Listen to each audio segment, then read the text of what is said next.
Let's take a look at the market for the Toyota 4Runner, specifically a 2020 to 2024 TRD Off-road versus TRD Pro. For those that don't know, I'm Craig, and my brother and I built this site because we just got frustrated with how the other sites are set up. If you want to see me do an overview on a car, just drop it in the comments below.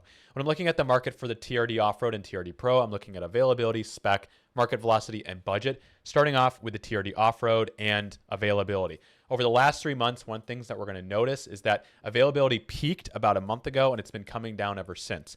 So there's still a good amount of inventory out there to find the exact spec that we want, but just know that inventory levels have been falling over the last month.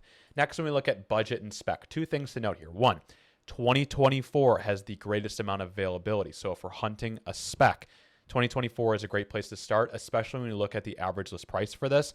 There is a $5,000 spread between 2020 and 2024. So if you have the budget for it, I would go with a 2024 all the way, especially because there's more available units. Okay, I'm going to go 2024, and I'm going to zero out outliers for both list price and mileage to focus on meat in the market and figure out where our sweet spot is.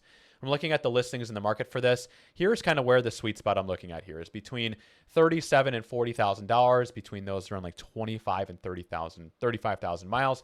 And if I compare this over to the TRD Pro, remember that the average list price for our off-road is now about $40,000 when we zero in on market. And now by comparison, look at the average list price on these things. So to me, I'm going, unless you need the exact spec that come with TRD Pro, I'm going TRD Off-road because I'm not making the jump up in this price, and I'm using it to justify modifications, however I want it. Thanks so much for the comment. I hope this helps.